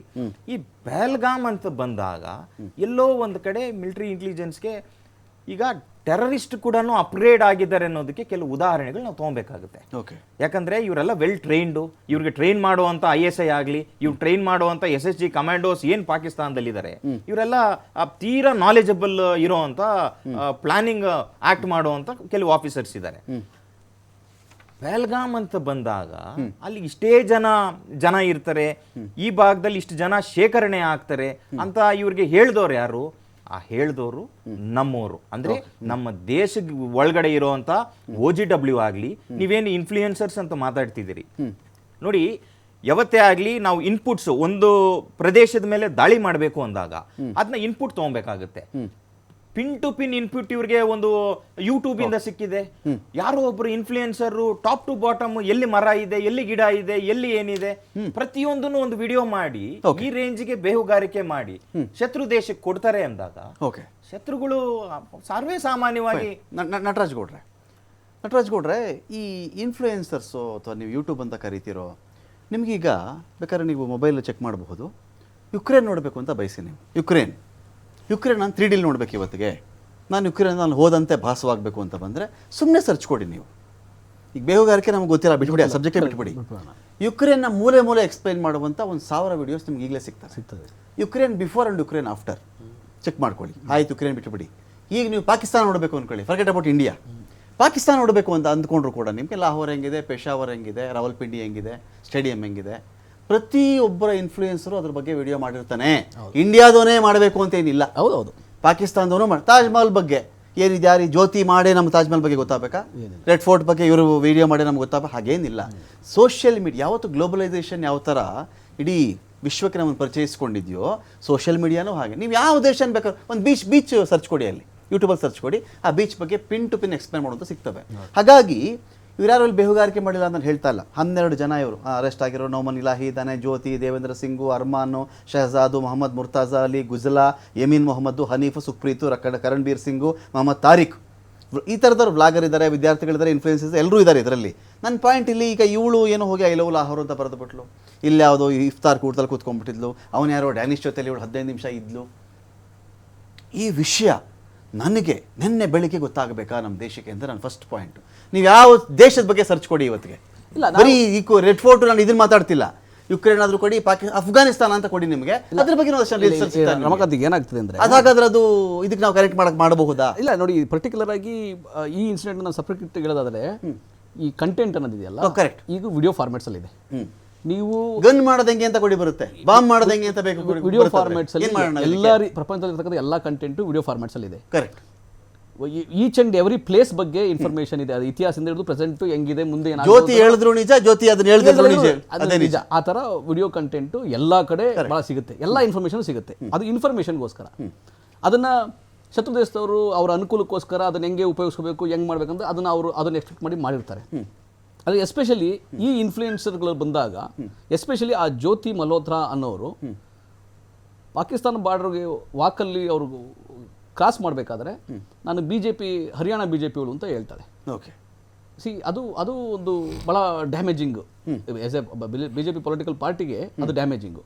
ಆಮೇಲೆ ಆಕೆ ಮಾಡಿರತಕ್ಕಂತಹ ಸ್ನೇಹ ಯಾರ್ದು, ಆಕೆದೇನು ಕೆಲಸ, ಒಂದು ವಿಸಿಟಿಂಗ್ ಟೂರಿಸ್ಟ್ ಪ್ಲೇಸ್ಗಳಿಗೆ ಹೋಗಿ ಪಾಕಿಸ್ತಾನ ಕರಾಚಿ ನೋಡ್ಕೊಂಬರೋ ದೊಡ್ಡ ವಿಷಯ ಆಗೋದಿಲ್ಲ, ಅದನ್ನ ಬಿರಿಯಾನಿ ತಿನ್ಕೊಂಬ ದೊಡ್ಡ ವಿಷಯ ಆಗೋದಿಲ್ಲ. ಆದರೆ ಆಕೆ ಹೈಕಮಿಷನ್ ಜೊತೆಗೆ ಭೇಟಿ ಮಾಡೋದು, ಅಲ್ಲಿ ಇಲ್ಲಿಂದ ಯಾರು ಎಕ್ಸ್ಪೆಲ್ ಆಗಿರ್ತಕ್ಕಂಥ ಆಫೀಸರ್ನ ಅಲ್ಲಿ ಹೋಗಿ ಭೇಟಿ ಮಾಡೋಂಥದ್ದು, ಅವೆಲ್ಲ ಇದ್ದಾವಲ್ಲ, ಅದು ಒಳ್ಳೆ ಬೆಳವಣಿಗೆ ಅಲ್ಲ. ಅದು ಅದರೊಳಗೆ ನಿಜವಾಗ್ಲೂ, ಯಾಕಂದ್ರೆ ಸಾಧ್ಯನೇ ಇಲ್ಲ ಇಲ್ಲಿಂದ ಒಬ್ಬರು ಇರ್ತಾರೆ, ಯಾರು ಒಪ್ಪಲಿ ಬಿಡಿ, ನಮ್ಮ ದೇಶ ಕೆಲಸ ಮಾಡ್ತಾರ್ರಿ. ಐ ಅಗ್ರಿ, ಗೂಢಚಾರಿಕೆ ಅದನ್ನೇ ಇರೋದು. ನಾನು ಕೇಳಿಸ್ಕೊಳ್ಳಿ, ಅದು ದೇಶ ಬ್ಲಾಕ್ ಟೈಗರ್ ಇರ್ಲಿಲ್ವಾ ನಮ್ಮಲ್ಲಿ ತಾಂತ್ರಿಕ, ನಾವು ಆ ತರ ಮಾಡ್ತೇವೆ. ಆದ್ರೆ ನಾನೇನ್ ಹೇಳ್ತಾ ಇದೀನಿ ಅಂದ್ರೆ, ಇಲ್ಲಿ ನಮ್ಮ ದೇಶದವರಾಗಿದ್ದು ಈ ರೀತಿಯಾಗಿ ಮಾಡ್ತಾ ಇರ್ಬೇಕಾದ್ರೆ ಅದು ಇನ್ನೂ ಸೂಕ್ಷ್ಮವಾಗಿ ಗಮನಿಸಬೇಕಾಗತ್ತ ಜವಾಬ್ದಾರಿ ಇಲ್ಲಿದೆ. ಇದರಿಂದ ಯಾರು ಕ್ಲಾಸ್ ಆಗಿ ಹೋಗ್ತಾರೆ ಅವ್ರದ್ದು. ಈಗ ಇಂಟೆಲಿಜೆನ್ಸ್ ಅಂದ್ರೆ ಅದೇ ಕೆಲಸ, ಸೈಬರ್ ಕ್ರೈಮ್ ಅಂದ್ರೆ ಅದೇ ಕೆಲಸ. ಯಾರು ಇಲ್ಲಿಂದ ಹೋಗ್ತಾರೆ, ಏನ್ ಮಾಹಿತಿ ಶೇರ್ ಮಾಡ್ತಾರೆ, ಯಾರು ಎಲ್ಲರನ್ನು ಭೇಟಿ ಮಾಡ್ತಾರೆ, ಕನೆಕ್ಟ್ ದ ಡಾಟ್ಸ್, ಅದೇ ಮಾಡ್ಬೇಕಾಗಿರೋದು. ಶತ್ರು ದೇಶ ಅಂತ ನಿಮ್ಗೆ ಗೊತ್ತಿದ್ದ ಮೇಲೆ, ಅವ್ರ ಭಯೋತ್ಪಾದನೆ ಮೂಲ ಅಂತ ಅವ್ರಿಗೆ ಗೊತ್ತಿದ್ದ ಮೇಲೆ ನಾವು ಇದೆಲ್ಲ ಮಾಡಲೇಬೇಕಾಗ್ತದೆ. ಎಸ್ಪೆಷಲಿ ಜ್ಯೋತಿ ಮಲ್ಹೋತ್ರಾ ಅನ್ನೋ ಒಂದು ಏನು ಅರೆಸ್ಟ್ ಆಗಿದ್ದಾರೆ, ಆ ಆರೋಪಿ ಈ ರೀತಿಯ ಕೆಲಸವನ್ನ ಮಾಡಿದ್ದಾರೆ. ಅದು ಒಂದು ಸೂಕ್ಷ್ಮ ಗಂಭೀರವಾಗಿ ಪರಿಗಣಿಸಲೇಬೇಕು. ಯಾಕಂದ್ರೆ ಅಲ್ಲಿ ಇಂಪಾರ್ಟೆಂಟ್ ಏನಂದ್ರೆ, ಪಾಕಿಸ್ತಾನ ಹೈಕಮಿಷನ್ ಮೀಟ್ ಮಾಡೋದು ಮತ್ತೆ ಇಲ್ಲಿಂದ ಎಕ್ಸ್ಪೆಲ್ ಆಗಿರತಕ್ಕಂಥ ಅಫಿಷಿಯಲ್ ಅಲ್ಲೋಗಿ ಮೀಟ್ ಮಾಡೋದಿದೆಯಲ್ಲ, ಅದು ಕ್ರೈಮ್. ಅಶೋಕ್ ಗೌಡ್ರೆ, ಈಗ ಇಲ್ಲಿ ಇಷ್ಟೆಲ್ಲ ಜ್ಯೋತಿ ಬೇಹುಜಾಲ ವರ್ಷದ ಹಿಂದೆನೇ ಪತ್ರ ಬರೆದಿದ್ದು, 2024ರಲ್ಲಿ NIAಗೆ ಪತ್ರ ಬರೆದಿದ್ದು ಕಪಿಲ್ ಜೈನ್ ಅನ್ನೋ ವ್ಯಕ್ತಿ, ಪಾಕ್ ರಾಯಭಾರ ಕಚೇರಿಗೆ ಈ ಹುಡುಗಿ ಭೇಟಿ ಕೊಟ್ಟಿದ್ದು ಒಂದು ಭಾಗ ಇದೆಯಲ್ಲ. ಇದು ನಾನು ಹೇಳೋದೇನು ಅಂತ ಹೇಳಿದ್ರೆ, ಪಹಲ್ಗಾಮ್ ದಾಳಿ ಆದ ಮೇಲೆ ಇಷ್ಟೊಂದು ನಿಗಾನ ಪಾಕಿಸ್ತಾನದಲ್ಲಿ ಬೇಹುಗಾರಿಕೆ ಮಾಡ್ತಿರ್ತಕ್ಕಂಥ ಒಬ್ಬಳು ಭಾರತೀಯಳ ಬಗ್ಗೆ ಮಾಡಬೇಕಾಗಿತ್ತಾ, ಅಥವಾ ದೇಶದ ಭದ್ರತೆಯನ್ನು ಇಶ್ಯೂ ಬಂದಾಗ ಯಾರ್ಯಾರು ಸ್ವಾಮಿ, ನಮ್ಮ ದೇಶದಲ್ಲಿ ಒಬ್ಬ ಮನುಷ್ಯ ಪಾಕಿಸ್ತಾನ ಅಂದರೆ ಫಾರಿನ್ ಟ್ರಿಪ್ ಮಾಡ್ತಿದ್ರೆ ಟ್ಯಾಕ್ಸ್ ಜಾಸ್ತಿ ಇದೆ ಅವನಿಗೆ. ತುಂಬ ವಿದೇಶ ಪ್ರವಾಸಕ್ಕೆ ಒಬ್ಬರು ಹೋಗ್ತಿದ್ರೆ ಒಬ್ಬ ಇಂಡಿಯನ್ನು, ಅವನಿಗೆ ತೆರಿಗೆನೇ ಜಾಸ್ತಿ ಇದೆ. It's not a big issue. Data collect ಮಾಡೋದು ದೊಡ್ಡ ಇಶ್ಯೂ ಅಲ್ಲ, ಪಾಕಿಸ್ತಾನಕ್ಕೆ ಎಷ್ಟು ಜನ ಹೋಗ್ತಿದ್ದಾರೆ ಅಂತ. ಸಪೋಸ್ ಈಗ ನೋಡಿ, ಈಗ ನಾವು ಪಾಕಿಸ್ತಾನ ಪ್ರವಾಸದ ವೀಸಾದ ಮೇಲೆ ಒಂದಷ್ಟು ಜನ ಬಂದಿದ್ದಾರೆ, ಆರೋಗ್ಯ ವೀಸಾ ಮೇಲೆ ಒಂದಷ್ಟು ಜನ ಬಂದಿದ್ದಾರೆ, ಶಿಕ್ಷಣ ವೀಸಾ ಮೇಲೆ ಒಂದಷ್ಟು ಜನ ಬಂದಿದ್ದಾರೆ. ಹಾಗಾಗಿ ಯಾರು ಏನಕ್ಕೆ ಹೋಗ್ತಿದ್ದಾರೆ ಅನ್ನೋದ್ರ ಮೇಲೆ ನಿಗಾನೇ ಇರಲಿಲ್ವ ಈ ಸರ್ಕಾರಕ್ಕೆ? ಈಗ ಎಚ್ಚೆತ್ಕೊಂಡು, ಈಗ ಅವಳು ಅಲ್ಲಿದ್ಲು ಇಲ್ಲಿದ್ಲು, ಲಾಹೋರ್ ಅಂದ್ಲು, ಸಿಕಂದ್ರಾಬಾದ್ ಅಂದ್ಲು, ಇನ್ನೊಂದಂದ್ಲು, ಇದು ವಿಷಯ ಅಶೋಕ್ ಗೌಡ್ರೆ. ನೋಡಿ ಏನಾಗ್ತದೆ ಅಂದರೆ, ನೀವು ಕೇಳೋ ಪ್ರಶ್ನೆಗಳೇನು ತಪ್ಪೇನಿಲ್ಲ. ನಟರಾಜ್ ಗೌಡ್ರು ಆಗ್ಲಿನ ಉತ್ತರ ಕೊಟ್ಟಿದ್ದಾರೆ. ಏನು ಅಂದರೆ, ಈಕೆ ಯಾರ್ಯಾರನ್ನ ಭೇಟಿ ಮಾಡಿದ್ಲು ಅಂತಕ್ಕಂಥದ್ದು. ಇನ್ನೊಂದು ಜಸ್ಟ್ ಫಾರ್ ಇನ್ಫಾರ್ಮೇಷನ್ ಹೇಳ್ತಾ ಇದ್ದೀನಿ, 11 ಬೇಹುಗಾರಿಕೆ ಏಜೆನ್ಸಿಗಳು ಭಾರತದಲ್ಲಿವೆ, ಇನ್ಕ್ಲೂಡಿಂಗ್ ರಾನು ಸೇರಿಸ್ಕೊಂಡು ಮತ್ತು ನಮ್ಮ ಲೋಕಲ್ ಇಂಟೆಲಿಜೆನ್ಸು ಸೇರಿಸ್ಕೊಂಡು 11 ಇವೆ. ಅದಕ್ಕೂ ಒಂದು ನೆಟ್ವರ್ಕ್ ಅಂತ ಇದೆ, ನೆಟ್ವರ್ಕ್ ಆಫೀಸ್ ಅಂತ ಒಂದು ಡೆಲ್ಲಿನಲ್ಲೇ ಇದೆ. ಅದಕ್ಕೆ ನ್ಯಾಟ್ ಇನ್ಫೋ ಅಂತ ಹೇಳ್ತಾರೆ, national something is there. Okay, ಅವ್ರ ಕೋಆರ್ಡಿನೇಷನು ಆಗುತ್ತೆ. ಅದೆಲ್ಲ ಒಂದು ಇನ್ಫಾರ್ಮೇಷನ್ ಅಷ್ಟೇ. ಅದು ಏನಂದರೆ, ಐ ಲವ್ ಲಾಹೋರೋ, ಐ ಲವ್ ಕರಾಚಿ ಅಂತನೋ, ಐ ಲವ್ ಇಸ್ಲಾಮಾಬಾದ್ ಅಂತನೋ ಬರ್ಕೊಳ್ಳೋದಿದೆಯಲ್ಲ, it is similar to Lakshman saying that ಏನು ಸ್ಟ್ರೈಕೇ ಆಗಿಲ್ಲ, ಹೋಗಿ ಬಾಂಬ್ ಹಾಕ್ಬೇಕಾದ್ರೆ ಗಿಡ ಮರಕ್ಕೆ ಹೊಡೆದು ಬಂದರು. ಆಮೇಲೆ ಅಲ್ಲಿ ಕೊತ್ತೂರು ಮಂಜು ವಿಮಾನ ಹಾರಿಸ್ಬಿಟ್ಟು ಬಂದು ಬುಟಾಟಿಕೆ ಮಾಡೋದು, ಇದೆಲ್ಲ ಸೇಮೆ. ಆಮೇಲೆ ಅದೇ ಥರ ನಜೀರ್ ಹುಸೈನ್ ಹಿಂಬಾಲಕರು ಪಾಕಿಸ್ತಾನ ಜಿಂದಾಬಾದ್ ಅಂದಿದ್ದು ಸೇಮೆ. ಅಂದರೆ ಏನಾಗ್ತದೆ ಅಂದರೆ, ನಾವು ಯಾವ ಮಟ್ಟಕ್ಕೆ ನಾವು ಇನ್ಮೇಲಿಂದ ಸಂಶಯ ಪಡಬೇಕಾಗ್ತದೆ ಅಂದರೆ, ಲಕ್ಷ್ಮಣ್ ಮೇಲೆ ಸಂಶಯ ಪಡಬೇಕು. ಆಮೇಲೆ ಕೋಲಾರ್ನ ಶಾಸಕ ಆಗಿರ್ತಕ್ಕಂತಹ ಕೊತ್ತೂರು ಮಂಜು ಮೇಲೆ ಸಂಶಯ ಪಡಬೇಕು, ನಾಜೀರ್ ಹುಸೈನ್ ಮೇಲೆ ಸಂಶಯ ಪಡಬೇಕು. ಯಾಕೆಂದರೆ ಇವ್ರು ಹಿಂಬಾಲಕರೇ ಪಾಕಿಸ್ತಾನ ಜಿಂದಾಬಾದ್ ಅಂದ್ಬಿಟ್ರಲ್ಲ ಅಂತೇಳಿ ನಾಜೀರ್ ಹುಸೈನ್ ಬಗ್ಗೆ. ಭಟ್ಕಳದಲ್ಲಿ ಈಗಾಗಲೇ ನೀವು ನೋಡಿದ್ದೀರಾ, ಯಾರ್ಯಾರು ಭಾರತೀಯರೇ ಮದುವೆ ಆಗಿ ಕನ್ವರ್ಟ್ ಆಗಿ ಪಾಕಿಸ್ತಾನಕ್ಕೆ ಹೋಗಿ ಬಂದು ISIಗೆ ಟ್ರೈನಿಂಗ್ ತೊಗೊಂಬಂದಿರತಕ್ಕಂಥವ್ರು, ಅವ್ರ ಮೇಲೆಲ್ಲನೂ ಈಗಾಗಲೇ ಸಂಶಯ ಬಂದು ಅವ್ರನ್ನೆಲ್ಲನೂ ಒಂದು ರೆಡ್ ಕಾರ್ನರು ಆಗಿದ್ದಾರೆ. ಅಂದರೆ ನಮ್ಮ ಸುತ್ತಾನೇ ಇರೋರು ಇವರೆಲ್ಲ. ಅದು ಯಾರು? ನಾಜೀರ್ ಹುಸೇನ್ ಅಂತ AICCಯ ಆಫೀಸ್ ಸೆಕ್ರೆಟರಿ ಆಗಿರ್ತಕ್ಕಂಥವ್ರನ್ನ ಡೌಟ್ ಪಡಬೇಕು, ಕಾಂಗ್ರೆಸ್ನ ಶಾಸಕರನ್ನ ಡೌಟ್ ಪಡಬೇಕು, ಕಾಂಗ್ರೆಸ್ನ KPCC ವಕ್ತಾರ ಆಗಿರ್ತಕ್ಕಂಥ ನಾಜೀರ್ ಹುಸೇನ್ ನಿಯೋಗಕ್ಕೆ ನಾಜೀರ್ ಹುಸೇನ್ ಹೆಸರು ರೆಫರ್ ಮಾಡಿದ್ರು, ಅಲ್ಲಿ ನೀವು ತರುಣ್ ಆಯ್ಕೆ ಮಾಡ್ಕೊಂಡ್ರೆ ಅಷ್ಟೇ. ನಾಜೀರ್ ಹುಸೇನ್ ರೆಫರ್ ಮಾಡಿದ ನಿಯೋಗಕ್ಕೆ ಅಲ್ಲ ಹೇಳ್ತಾ ಇರೋದು ಏನಂದ್ರೆ, ಪಾಪ ನಾವು Nazeer Hussain doubt ಪಡಲ್ಲ, doubt ಪಡಬಾರ್ದು. Actually ರಿಯಾಲಿಟಿನಲ್ಲಿ ಪಾಪ ಏನಾಗ್ಬಿಡ್ತದೆ, ಈ ರೀತಿ ಡೌಟ್ ಪಡ್ತಾ ಹೋದ್ರೆ how can I doubt Lakshmanna, KPCCಯ ವಕ್ತಾರ ಮತ್ತು MP ಕ್ಯಾಂಡಿಡೇಟ್ ಆಗಿರ್ತಕ್ಕಂಥ ಲಕ್ಷ್ಮಣ್ಣನ ಇವಾಗ ನಾವು ಡೌಟ್ ಮಾಡ್ಬೇಕು. ಪಾಕಿಸ್ತಾನಕ್ಕೆ ಹೋಗಿ ಇವಾಗ ನಾನು ಡೌಟ್ ಮಾಡ್ಬೇಕು. ಕ್ವಶನ್ ಕೇಳಿದ್ರೆ ಡೌಟ್ ಮಾಡ್ಬಿಡ್ಬೇಕು ಅಂತ ನೀವು ಹೇಳೋದು. ಅವ್ರ ಮನಸ್ಥಿತಿ ಇದೆಯಲ್ಲ, ಏನಂದ್ರೆ ಈಗ ಅದಕ್ಕೆ ನಾನು ಹೇಳಿದ್ದು I love Karachi, I love Istanbul, I love Lahore ಅಂತ. ಇಲ್ಲ, ಮನಸ್ಥಿತಿಗೂ ವಸ್ತುಸ್ಥಿತಿಗೂ ಬೇರೆ ಇರ್ತದೆ ಅಶೋಕ್ ಗೌಡ್ರೆ. ಸತ್ಯ. ಯಾರೋ ಮಾತಾಡ್ಬಿಟ್ರೆ ಅಂತಿದ್ಕೆ ಅವ್ರನ್ನೆಲ್ಲ ಬೇಹುಗಾರಿಕೆ ಪಾಕಿಸ್ತಾನ ಪರ ಕೆಲಸ ಮಾಡ್ತಿದ್ರು ಅಂತ ನೀವು ಹೇಳೋದು. ಒಪ್ಕೊಂಡೆ. ಈಗ ವಸ್ತುಸ್ಥಿತಿನೇ ಬೇರೆ, ಮನಸ್ಥಿತಿ ಒಪ್ಕೊಂಡೆ. ಏನಾಗ್ತದೆ ಈಗ ನಾವು ಆ ರೀತಿ ಬರೆದ ಕೂಡ್ಲೇನೆ ಓ ಇವರು ಪಾಕಿಸ್ತಾನದ ಬೇಹುಗಾರಿಕೆ ಮಾಡ್ತೀಯಾರಾ ಅನ್ನೋ ಡೌಟು ನಮಗೆ ಬರಬೇಕು ಅನ್ನತಕ್ಕಂಥದ್ದು ಈಗ ವಿಚಾರ. ಬರಬೇಕು ಅಂತಕ್ಕಂಥದ್ದು ಬಂದಿದೆ ಅಂತಲ್ಲ ನಾನು ಹೇಳ್ತಾ ಇಲ್ಲ, ಬರಬೇಕು ಅನ್ನೋದು. ಅಂದ್ರೆ ಈಗ ಈ ವ್ಯಕ್ತಿ ಯಾರು ಜ್ಯೋತಿ ಅಂತಕ್ಕಂಥವಳು ಇಸ್ತಾನ್ಬುಲ್ಗೆ ಹೋದ್ಲು, ಸಾರಿ ಇಸ್ಲಾಮಾಬಾದ್ಗೆ ಹೋದ್ಲು, ಆಮೇಲೆ ಅಲ್ಲಿ ಹೋಗ್ಬಿಟ್ಟು ಯಾರೋ ರಾಯಭಾರಿಗಳನ್ನ, ಅಂದ್ರೆ ಭಾರತ ರಾಯಭಾರಿಗಳನ್ನಲ್ಲ ಪಾಕಿಸ್ತಾನ ರಾಯಭಾರಿಗಳನ್ನ ಭೇಟಿ ಮಾಡಿದ್ಲು, ISI ಏಜೆಂಟ್ಗಳನ್ನ ಭೇಟಿ ಮಾಡಿದ್ಲು. ಇದೆಲ್ಲ ಏನಿದೆಯಲ್ಲ ವಿಚಾರ, ಈ ತರ ಎಷ್ಟು ಜನ ಮಾಡ್ತಾರೋ ಬಿಡ್ತಾರೋ, ಆದ್ರೆ ಅವ್ರು ಸೋಷಿಯಲ್ ಮೀಡಿಯಾದಲ್ಲಿ ಏನೋ ಕಂಟೆಂಟ್ ಹಾಕೊಂಡಿರ್ತಾರೆ, ಆ ಕಂಟೆಂಟ್ ನಲ್ಲಿ ಏನೋ ಒಂದು ವಿಚಾರ ಇರುತ್ತೆ, ಆ ವಿಚಾರ ಒಂದು ಭಾರತದ ವಿರೋಧ ಇದೆ ಅಂತ ಹೇಳಿದಾಗ, ಅಂದ್ರೆ ಶತ್ರು ದೇಶ ಪರವಾಗಿದೆ ಅಂತ ಹೇಳಿದಾಗ ನಾವು ಡೌಟ್ ಮಾಡಬೇಕು ಅಂತ ಹೇಳಿದಾಗ, ನಾವು ಡೌಟ್ ಮಾಡ್ಬೇಕಾಗಿರೋದು ಏನು ಅಂದ್ರೆ ಅದೇ ಸಿಮಿಲರ್ ಲೈನ್ಸ್, ಪ್ಯಾರಲಲ್ ಲೈನ್ಸ್ ಅಲ್ಲಿ ಲಕ್ಷ್ಮಣ್, ಕೊತ್ತೂರ್ ಮಂಜು, ನಾಜೀರ್ ಹುಸೇನ್ ಡೌಟ್ ನಮ್ಗೆ ಇಲ್ಲಿವರೆಗೂ ನಾವು ತಿಳ್ಕೊಂಡಿರೋದು ಏನು ಅಂತ ಹೇಳಿದ್ರೆ, ಉಗ್ರಗಾಮಿಗಳು ಬಹಳ ಒಂದು ಗುಪ್ತ ಲೋಕ ಅವ್ರದ್ದು. ಉಗ್ರಗಾಮಿಗಳು ಮೊಬೈಲೇ ಬಳಸಲ್ಲ, ಸ್ಯಾಟಲೈಟ್ ಫೋನ್ ಅದು ಇದು ಯೂಸ್ ಮಾಡ್ಕೊಳ್ತಾರೆ, ಅತ್ಯಾಧುನಿಕವಾಗಿ ಟ್ರೇಸ್ ಮಾಡಬಾರ್ದು ಅವ್ರನ್ನ ಅಂತ. ಫೋನ್ ವಿಚಾರ, ಸಂವಹನ ವಿಚಾರಗಳಲ್ಲಿ ಇವನು ಇಸ್ರೇಲ್ ಬಗ್ಗೆ ಕೂಡ ಅದೇ ಬಂತು.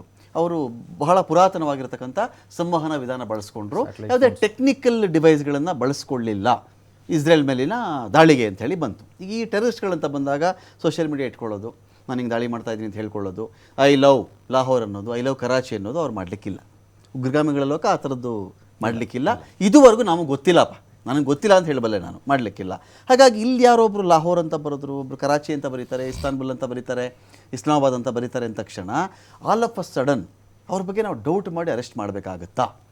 ಅಥವಾ ಆ ಲೋಕಕ್ಕೂ ಈ ಲೋಕಕ್ಕೂ ಸಂಬಂಧ ಇಲ್ಲ, ಬರೀ ಒಂದು ಮಾಹಿತಿ ವಿಚಾರಕ್ಕೆ ಮಾತ್ರ ಕನ್ಸಿಡರ್ ಮಾಡಬೇಕಾಗಿದ್ದನ್ನ ಅಂತ ನೋಡಿ. ಈಗ ಇಂಟೆಲಿಜೆನ್ಸ್ ಅಂತ ಬಂದಾಗ, ಬೇಹುಗಾರಿಕೆತನ ಅಂತ ಬಂದಾಗ ಟ್ರೇಸ್ ಮಾಡ್ತಾನೆ ಇರ್ತಾರೆ. ಭಾರತ ದೇಶ ಸ್ವಲ್ಪ ಬಹಳ ದೊಡ್ಡ ದೇಶ, ಓಕೆ, ಜನಸಂಖ್ಯೆ ಆಧಾರದ ಮೇಲೆ ಬಹಳ ದೊಡ್ಡ ದೇಶ. ನೋಡಿ, ಬೇಹುಗಾರಿಕೆ ಫೇಲ್ಯೂರ್ ಆಗಲಿ, ಇನ್ಪುಟ್ ಫೇಲ್ಯೂರ್ ಆಗಲಿ ಎಲ್ಲ ದೇಶದ ಮೇಲೂ ಇದೆ. ನಮಗಿನ್ನ ಫಾರ್ ಬೆಟರ್ ಆಗಿ ತುಂಬಾ ಟೆಕ್ನಿಕಲ್ ಟೆಕ್ನಾಲಜಿ ಆಗಿ ಅಮೆರಿಕ ಇದೆ. ಅಮೆರಿಕ ಇಂಟೆಲಿಜೆನ್ಸ್ ಕೂಡ ಫೇಲ್ಯೂರ್ ಆಗುತ್ತೆ. ಇಸ್ರೇಲ್ ಅಂತ ಬಂದಾಗ ಇಸ್ರೇಲ್ ಬೇಹುಗಾರಿಕೆ ಟಾಪ್ ಲೆವೆಲ್ ಅಲ್ಲಿ ಇದೆ, ಅದು ಕೂಡ ಫೇಲ್ಯೂರ್ ಆಗುತ್ತೆ. ರಷ್ಯಾ ಅಂತ ಬಂದಾಗ ರಷ್ಯಾದು ಫೇಲ್ಯೂರ್ ಆಗುತ್ತೆ. ಅಂದ್ರೆ ಫೇಲ್ಯೂರ್ ಆದ ಮಾತ್ರಕ್ಕೆ ನಾವೆಲ್ಲೋ ಕೈ ಚೆಲ್ಲಿದೀವಿ ಅಂತಲ್ಲ, ಫೇಲ್ಯೂರ್ ಆಗಬಾರ್ದಾಗಿತ್ತು, ಬಟ್ ಆಗಿದೆ. ಯಾಕಾಗಿದೆ ಅಂತ ಇನ್ವೆಸ್ಟಿಗೇಷನ್ ಈಗ ನಡೀತಿದೆ. ನೋಡಿ, ಈಗಾಗಲೇ ಇವ್ರನ್ನೆಲ್ಲ ಅರೆಸ್ಟ್ ಮಾಡ್ತಿದಾರಲ್ಲ, ಇವರೆಲ್ಲ ಯಾರು? ಇವರೆಲ್ಲ ಪಾಕಿಸ್ತಾನದ ಮೇಲೆ ಒಲವಿರ್ತಕ್ಕಂಥವ್ರು. ಏನಂತ ಒಲವಿದೆ? ಪಾಕಿಸ್ತಾನ ಬಹಳ ಚೆನ್ನಾಗಿದೆ, ಪಾಕಿಸ್ತಾನದ ಜನತೆ ನೋಡಿ, ಅಲ್ಲಿನ ಮಾರ್ಕೆಟ್ ನೋಡಿ, ದೇಶ ನೋಡಿ ಅಂತ ಇವರು ಭಾರತ ದೇಶದ ಒಳಗಡೆ ಯಾರಿದ್ದಾರೆ ಇವ್ರಿಗೆ ತೋರ್ಸೋ ಅಂತ ಯೂಟ್ಯೂಬರ್ಸ್ ಇವರಾಗಿದ್ದಾರೆ. ಅಂದ್ರೆ ಶತ್ರು ದೇಶ ಅಂತ ಈಗಾಗಲೇ ಕನ್ಸಿಡರ್ ಮಾಡಿದೀವಿ, ಅವ್ರ ಶತ್ರುಗಳೇ. ಆ ದೇಶದ ಬಗ್ಗೆ ಪ್ರೀತಿ ಪ್ರೇಮ ಹಂಚ್ತಾರಲ್ಲ ಇವರು ನಿಜವಾದ ದೇಶದ್ರೋಹಿಗಳು. ಮತ್ತೆ ಇವರು ಈ ಯೂಟ್ಯೂಬ್ ಅಲ್ಲಿ ಏನೇನ್ ತೋರಿಸ್ತಿದ್ದಾರೆ, ಇವ್ರ ಚಾನೆಲ್ಗಳಲ್ಲಿ ಏನೇನ್ ಪಹಲ್ಗಾಮ್ ಆಗ್ಲಿ ಇನ್ನೊಂದಾಗ್ಲಿ ಏನ್ ತೋರಿಸ್ತಿದ್ದಾರೆ, ಇದೆಲ್ಲ ಭಾರತ ದೇಶ ವಿರುದ್ಧವಾಗಿ ಬೇರೆ ಯಾರಿಗೋ ಒಬ್ಬ ಇನ್ಪುಟ್ ಕೊಡ್ತಾರೆ. ನೋಡಿ, ಪಾಕಿಸ್ತಾನದ ಹೈ ಕಮಿಷನರ್ಗೂ ಇವ್ರಿಗೆ ಹೆಂಗೆ ಸಂಬಂಧ ಬರುತ್ತೆ, ಅವ್ರು ಯಾಕೆ ಇವ್ರನ್ನ ಕರೆದ್ರು? ಸೊ ಇದೆಲ್ಲ ಇನ್ವೆಸ್ಟಿಗೇಷನ್ ಮೋಡಲ್ ಇದೆ. ಕೆದಕ್ತಾ ಹೋದಾಗ ಕೊನೆಗೆ ಒಬ್ಬ ಪಂಜಾಬ್ ಅನ್ನೋದೇ ಒಂದು ಸೆಕ್ಯೂರ್ಡ್ ಝೋನ್ ಆಗ್ಬಿಟ್ಟಿದೆ. ಈಗ ಸೆಕ್ಯೂರಿಟಿ ಥ್ರೆಟ್ ರೇಂಜ್ ಅಲ್ಲಿ ಪಂಜಾಬಿಗಳ ಮೇಲೆ ಈಗ ಕಣ್ಣು ಹಾಕೋ ರೇಂಜ್ಗೆ ಈಗ IB ಪಂಜಾಬ್ ಮೇಲೆ ಕಣ್ಣಿಟ್ಟಿದೆ. ಸಾಕಷ್ಟು ಜನ ಇನ್ಫ್ಲೂಯೆನ್ಸ್ ಈ ಪಂಜಾಬ್ ಹರಿಯಾಣದವ್ರನ್ನೇ ಯಾಕೆ ಪಿಕ್ ಮಾಡ್ತಿದ್ದಾರೆ ಪಾಕಿಸ್ತಾನದವರು?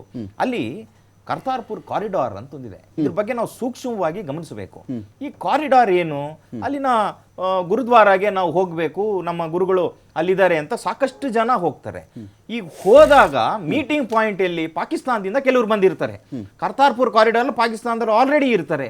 ಇವ್ರು ಇಲ್ಲಿಂದ ಹೋಗ್ತಾರೆ, ಹೇಳೋದೊಂದು ಮಾಡೋದೊಂದು. ಪಾಕಿಸ್ತಾನ ಹೈಕಮಿಷನ್ಗೆ ಇವರೆಲ್ಲ ಸಂಪರ್ಕ ಇರುತ್ತೆ, ಮಾತುಕತೆ ಆಗುತ್ತೆ, ನಂಬರ್ ಎಕ್ಸ್ಚೇಂಜ್ ಆಗುತ್ತೆ. ಯಾವ ಮಟ್ಟಕ್ಕೆ ನಂಬರ್ ಎಕ್ಸ್ಚೇಂಜು? ಅಕಸ್ಮಾತ್ ನಾನು ಪಾಕಿಸ್ತಾನ್ಗೆ ಹೋಗ್ಬೇಕಂದ್ರೆ ವಿಸಾ ನೀವು ಅಪ್ರೂವಲ್ ಮಾಡಬೇಕು. ಮಾಡಿದ ನಂತರ ಪಾಕಿಸ್ತಾನದಲ್ಲಿ ನನಗೆ ನೀವು ಸೆಕ್ಯೂರಿಟಿ ಕೊಡ್ತೀರಿ. ಯಾವ ಜಾಗಕ್ಕೆ ಕಾಮನ್ ಮ್ಯಾನ್ ಹೋಗೋಕ್ಕಾಗಲ್ಲ, ಅಲ್ಲಿ ಪಾಕಿಸ್ತಾನಿಗಳು ಹೋಗೋಕ್ಕಾಗಲ್ಲ, ಅಲ್ಲೆಲ್ಲ ಇವ್ರು ಓಡಾಡ್ಕೊಂಡ್ ಬರ್ತಾರೆ. ಅಂದ್ರೆ ಇವ್ರ ಉದ್ದೇಶ ಏನು, ಪಾಕಿಸ್ತಾನ ಅಂದವಾಗಿದೆ ಚಂದವಾಗಿದೆ ಅಂತ ಭಾರತ ದೇಶಕ್ಕೆ ಹೇಳಬೇಕು. ಇನ್ನೊಂದೇನಂದ್ರೆ ಭಾರತ ದೇಶದ ಇನ್ಪುಟ್ಸ್ ಆಗಲಿ, ಎಲ್ಲೆಲ್ಲಿ ಆರ್ಮಿ ಬೇಸ್ ಕ್ಯಾಂಪ್ಗಳಿದೆ, ಮಿಲಿಟರಿ ಏನೇನು ಸೆಕ್ಯೂರ್ಡ್ ಝೋನ್ ಇದೆ, ಅದರ ಇಮೇಜಸ್ ಆಗಲಿ, ಈಗಿನ ತಕ್ಷಣದ ಇಮೇಜಸ್ ಅವ್ರಿಗೆ ಬೇಕು.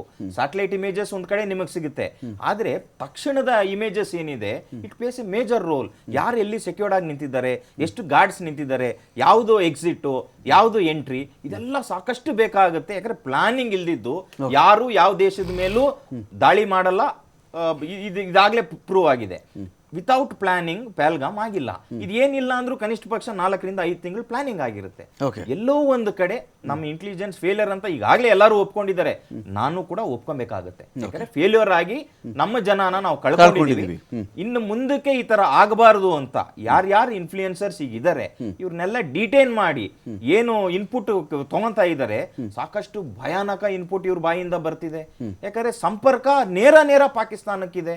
ಅಂದ್ರೆ ನಾವ್ ಹೇಳೋದು ಫಸ್ಟ್ ಪಾಕಿಸ್ತಾನ ಹೈಕಮಿಷನ್ ಏನಿದೆ ಭಾರತ ದೇಶದಲ್ಲಿ ಕಿತ್ತು ಆಚೆ ಬಿಸಾಕಿ, ಪ್ರಯೋಜನ ಇಲ್ಲ, ಅವ್ರ ಜೊತೆ ನಮ್ಗೆ ಟ್ರೇಡ್ ಇಲ್ಲ, ಅವ್ರ ಜೊತೆ ನಮ್ಗೆ ಸ್ಪೋರ್ಟ್ಸ್ ಆಡ್ತಾ ಇಲ್ಲ, ಬೇರೆ ಏನು ಸಂಬಂಧ ಇಲ್ಲ. ಸಂಬಂಧ ಇಲ್ದಿದ್ದ ದೇಶನ ಶತ್ರು ದೇಶನ ತಗೊಂಡ್ಬಂದು ಮಡ್ಲಲ್ಲಿ ಇಟ್ಕೊಂಡಂಗೆ ನಮ್ಗೆ ಇಂಟೆಲಿಜೆನ್ಸ್ ಫೇಲಿಯರ್ ಆಗ್ತದೆ ಅವರಿಂದ. ಯಾಕಂದ್ರೆ ಭಾರತ ದೇಶದಲ್ಲಿ ಏನ್ ನಡೀತಾ ಇದೆ ಏನು ಅಂತ ಹೇಳ್ತಿರೋದೇ ಅವರು. ನಮ್ಮ ದೇಶದ ಒಳಗಡೆ ಯಾರಿದ್ದಾರೆ ಅವ್ರನ್ನ ಲಾಕ್ ಮಾಡಿ ಪುಸಲಾಯಿಸಿ ಅವ್ರಿಗೇನೋ ಹಣದ ಆಮಿಷ ಕೊಟ್ಟು ಭಾರತ ದೇಶದ ಇನ್ಪುಟ್ಸ್ ಹೆಚ್ಚಿಗೆ ಪಾಕಿಸ್ತಾನ ಕೊಡ್ತಿರೋದೇ ಹೈಕಮಿಷನ್. ಈಗ ನಟರಾಜ್ ಗೌಡ್ರೆ, ಒಂದು ಕಡೆ ಶಶಿ ತರೂರ್ ಬಗ್ಗೆ ನೀವೇನೇನೋ ಅಂದ್ಕೊಂಡಿದ್ರಿ, ಸೋಫಾರ್ ಇಲ್ಲಿವರೆಗೇನೋ ಅಂದ್ಕೊಂಡಿದ್ರಿ. ಶಶಿ ತರೂರ್ ಹೆಸರು ನಿಮ್ಮ ಪಟ್ಟಿಲೇ ಇರಲಿಲ್ಲ. ಈಗ ಸರ್ಕಾರದ ಕಡೆ ಒಂದು ನಿಯೋಗವನ್ನು ಕಳಿಸ್ಕೊಡ್ತಾ ಇದ್ದಾರೆ. ನಿಯೋಗದಲ್ಲಿ ನೀವು ಕಳಿಸ್ಕೊಟ್ಟಿದ್ದು ಯಾವ ಹೆಸರು ಇಲ್ಲ. ತರೂರ್ ಹೆಸರಿದೆ, ಈ ಕಡೆ ಸುಪ್ರಿಯಾ ಅವ್ರದ್ದೆಲ್ಲ ಹೆಸರಿದೆ. ಸುಪ್ರಿಯಾ ಏನೋ ಸಂಸದ ರತ್ನ ಆ ಥರದ್ದೇನೋ ಪ್ರಶಸ್ತಿಗೆ ಆಯ್ಕೆ ಆಗಿರಬೇಕು. ಯಾರ್ಯಾರು ಸದನದಲ್ಲಿ ಜೋರಾಗಿ BJPಗೆ ಟಾಂಟ್ ಕೊಡ್ತಾ ಇದ್ರು ಒಂದು ಕಾಲಕ್ಕೆ, ಇವತ್ತು ಅವರೆಲ್ಲ ನಿಯೋಗದಲ್ಲಿದ್ದಾರೆ ಹೆಚ್ಚು ಕಡಿಮೆ ಅಂತ. ಒಳ್ಳೇದು, ಯಾಕಂದರೆ ಎಲ್ಲರೂ ಒಳ್ಳೊಳ್ಳೆ ವಾಕ್ಪಟುಗಳು, ಒಳ್ಳೊಳ್ಳೆ ಇವರು. ಅವ್ರು ನೋಡಿ ಅಂಥವನ್ನೇ ಸೆಲೆಕ್ಟ್ ಮಾಡ್ಕೊಂಡಿದ್ದಾರೆ ಅವರು. ಯಾಕೆಂದರೆ ವಾಜಪೇಯಿ ಅವ್ರ ಬಗ್ಗೆ ಒಂದು ಅದ್ಭುತವಾದಂಥ ಒಂದು ಮಾತಿತ್ತು. ಹೌದು, ಒಬ್ಬರು ಹಿಂದೆ ಒಬ್ಬರನ್ನ ವಾಜಪೇಯಿಗೆ ಸಮಸ್ಯೆ ಬಂದಿದ್ದ ಕಾಲದಲ್ಲೂ ಕೂಡ ಒಬ್ಬರು ರಾಜೀವ್ ಗಾಂಧಿ ಅಂತ ಅವ್ರನ್ನ ನಿಯೋಗಕ್ಕೆ ಸೇರಿಸಿ ಅಮೆರಿಕ ಕಳಿಸಿದ್ರು ಅಂತ. ಅದೇ ಖರ್ಚಲ್ಲಿ ಒಂದು ಆಪರೇಷನ್ ಕೂಡ ಅವ್ರಿಗೆ ಆಗ್ಲಿ ಅಂತೆಲ್ಲ ಮಾಡಿದ್ರು ಅಂತ ನಾವು ಕೇಳ್ಪಟ್ಟಿದ್ದೀವಿ. ಹಾಗೆ ಯಾರ್ಯಾರು BJPಗೆ ಸರಿಯಾಗಿ ಕ್ವಶನ್ ಕೇಳ್ತಾ ಇದ್ರು ಅಷ್ಟು ಜನ ನಿಯೋಗದಲ್ಲೇ ಇದ್ದಾರೆ ಇವತ್ತಿಗೆ ಅಂತ ಹೇಳಿ. ಪಾಪ ನೀವು ಕಳಿಸಿದ ಲಿಸ್ಟ್ ಯಾಕೆ ಈ ಥರ ಆಗಲಿಲ್ಲ? ಕೇಂದ್ರ ಸರ್ಕಾರ ತಗೋಬೇಕಾಗಿತ್ತು. ಈಗ ಶಶಿ ತರೂರ್ನ ಸೇರಿಸ್ಕೊಂಡದ್ದು ಒಳ್ಳೆ ವಿಷಯ, ಅದು ಒಳ್ಳೆ ಬೆಳವಣಿಗೆ, ಅದ್ರಾಗೇನು ತಪ್ಪು. ಹೆಸರಾಗಿ ಬರಲಿಲ್ಲ ನೀವು ಒಳ್ಳೆ ವಿಷಯ ಆಗಿರೋದು. ಒಳ್ಳೆಯವ್ರು ಬೇಡ ನಿಮಗೆ? ನಮ್ಮಲ್ಲಿ ನಾವು ಇನ್ನೂ ಒಳ್ಳೆಯವ್ರನ್ನೂ ಹಾಕಿದ್ವಿ, ಅದ್ರಾಗೆ ನಮ್ಮವ್ರಿಗೆ ತರೂರ್ಗಿಂತ ಒಳ್ಳೆಯವ್ರನ್ನ ಹಾಕಿದ್ರ ನೀವು? ನಮ್ಮಲ್ಲಿ ನೋಡಿ ಇದೇನು ಗೊತ್ತಾ, ಇದರಲ್ಲಿ ಹೋಗಿ ಅವ್ರು ಭಾಷಣ ಕೊಡಬೇಕಾದ್ದಲ್ಲ ಇದು. ತರೂರ್ ಅವ್ರು ಹೋಗಿ ಅದರಲ್ಲಿ ಭಾಷಣ ಕೊಡಬೇಕಾದಿಲ್ಲ. ಅದು ಮೇಧಾವಿ, ಅದರೊಳಗೆ ಏನು ಎರಡನೇ ಮಾತು ಬೇಡ. ಅವರು ಒಳ್ಳೆ ಇಂಗ್ಲೀಷ್ ಚೆನ್ನಾಗಿ, ಲಿಟ್ರೇಚರ್ ಚೆನ್ನಾಗಿದೆ. BJP ಸ್ವಲ್ಪ ಅಕ್ಷರ ಸೇರಿಸಿ ಒಂದೊಂದು ಪದ ಬರ್ತಿದ್ರು ಒಂದಿನ. BJP ಸ್ವಲ್ಪ ಇಂಗ್ಲೀಷ್ ವೀಕಲ್ಲಿ ಇದ್ದಾರೆ ನಾರ್ತ್ MPಗಳು. ಸೊ ಇವರಿದ್ರೆ ಅವ್ರಿಗೆ ಅನುಕೂಲ ಇದೆ. ನಿಯೋಗ ಅಲ್ವಾ, ಒಟ್ಟಾಗಿರ್ತಾರೆ, ಏನೋ ಒಂದು ಎಕ್ಸ್ಪ್ಲೇನ್ ಮಾಡೋಕೆ ಅನುಕೂಲ ಆಗುತ್ತೆ. ಆದರೆ ಈಗ ಸರ್ಕಾರದ ಹೊಣೆಗಾರಿಕೆ ಏನು, ಎಲ್ಲ ವಿರೋಧ ಪಕ್ಷಗಳು ಒಟ್ಟಾಗಿ ತೊಗೊಂಡು ಹೋಗಬೇಕು. ಆಮೇಲೆ ಇವ್ರಿಗೆ ಸರ್ಕಾರನೇ ಮನವಿ ಮಾಡಿ ನೀವು ಒಂದು ಲಿಸ್ಟನ್ನು ಕೊಡಿ ಅಂತೇಳಿ ಎಲ್ಲ ಪಕ್ಷದವ್ರಿಗೂ ಕೇಳಿದ್ದಾರೆ. ನಾವು ಕೊಟ್ಟಿದ್ದನ್ನು ಆಯ್ಕೆ ಮಾಡ್ಕೋಬೇಕಾದ್ದು ಅವ್ರ ಹೊಣೆಗಾರಿಕೆ ಇತ್ತು. ಅದು ಬಿಟ್ಟು ಸ್ವಲ್ಪ ಕೇಳಿ ಅವ್ರ ಇಷ್ಟ ಬಂದಿದೆ ಮಾಡ್ಕೊಳ್ಳೋದಾದರೆ ಕೇಳೋದ ಅಗತ್ಯ ಇರಲ್ಲ ಅಂತ ಆ ಥರ ಅನಿಸುತ್ತೆ. ಆದರೆ ಒಳ್ಳೆ ಬೆಳವಣಿಗೆ, ಏನು ತೊಂದರೆ ಇಲ್ಲ. ನಿಯೋಗ ಹೋಗುವಂಥದ್ದು, ಮಾಡಿರುವಂಥದ್ದು, ಎಲ್ಲ ಪಕ್ಷಗಳನ್ನ ಒಟ್ಟಾಗಿ ತೊಗೊಂಡು ಹೋಗುವಂಥದ್ದು ಸರ್ಕಾರ ಈ ಒಂದು ಹೊಣೆಗಾರಿಕೆಯನ್ನು ಇದೊಂದು ತೋರಿಸಿದೆ. ಆದರೆ ಇನ್ನೂ ಒಂದು ಹೊಣೆಗಾರಿಕೆ ಅವ್ರು ಮಾಡಬೇಕಾಗಿದ್ದೇನೆಂದರೆ ವಿಶೇಷ ಸದನವನ್ನು ಕರೆಬೇಕಾಗಿತ್ತು. ವಿದೇಶ ಅಧಿವೇಶನವನ್ನು ಕರೆದಿದ್ರೆ ಹೆಂಗಿದ್ರೆ ಮಳೆಗಾಲ ಶುರುವಾಗುತ್ತಲ್ಲ ಈಗ ಗೌಡ್ರೆ. ಅದು ಸರಿ. ಇದನ್ನೇನು ಗೊತ್ತಾ, 3 ದಿನದ ವಿಶೇಷ ಅಧಿವೇಶನ ಕರೆದು ಅಥವಾ 5 ದಿನದ ವಿಶೇಷ ಅಧಿವೇಶನ ಕರೆದು, ಯಾಕಂದರೆ ರಾಷ್ಟ್ರೀಯ ಭದ್ರತೆಯ ವಿಷಯ ಇದು. ನಾವು ಪಾಕಿಸ್ತಾನದ ಮೇಲೆ ಯುದ್ಧಕ್ಕೆ ಹೋಗಿದ್ದಂಥ ವಿಷಯ ಇದು. ಇದರೊಳಗೆ ಇಡೀ ದೇಶದ ಆರ್ಥಿಕತೆ ನಿಂತಿರ್ತದೆ, ಇಡೀ ದೇಶದ ಭವಿಷ್ಯ ನಿಂತಿರ್ತದೆ, ಇಡೀ ದೇಶ ಒಟ್ಟಾಗಿದ್ದೀವಿ ಅಂತ ಹೇಳಿದ್ದೀವಿ. ಏನಾಯ್ತು, ಏನಾಗಬಾರದು ಮುಂದಕ್ಕೆ, ನಾವೆಲ್ಲ ಒಟ್ಟಾಗಿ. ಅಧಿಕಾರವನ್ನ ಬಿಟ್ಟ ಕಾಲದ ಸಾಮಾಜಿಕ ಮಾಧ್ಯಮಗಳ ಕಾರ್ಯವೈಖರಿಗೂ ನೀವು ಅಧಿಕಾರದಲ್ಲಿ ಇದ್ದಂಥ, ಅಂದರೆ ಈಗ ಆ ನಂತರದಲ್ಲಿ 11-12ನೇ ವರ್ಷ ನಡೀತಾ ಇದೆಯಲ್ಲ, ಈ ಕಾಲದ ಸಾಮಾಜಿಕ ಮಾಧ್ಯಮಗಳು, ಇನ್ಫ್ಲೂಯೆನ್ಸರ್ಸು, ವ್ಯೂಸು, ಇವುಗಳಿಗೂ ಅಥವಾ ಇದರಿಗೆ ಬೇಹುಗಾರಿಕೆಗೆ ಇದು ಏನೋ ವಿಷಯ ಬರ್ತಾ ಇದೆ, ಅಜಗಜಾಂತರ ವ್ಯತ್ಯಾಸ ಇಲ್ವಾ ಗೌಡ್ರೆ? ಖಂಡಿತವಾಗಿ ನೋಡಿ, ಈಗ 2009ರಿಂದ 2014ರವರೆಗೆ ಆಗ ತಾನೇ ಈ ಫೇಸ್ಬುಕ್, ನಾವು ಅವಾಗೆಲ್ಲ ಆರ್ಕುಟಿಂದ ಬಂದ್ವಿ. ನಾವೆಲ್ಲ 11 ಕೋಟಿ ವೋಟರ್ಸ್ ಅವರೇ ಇದ್ರು ಅಂತ.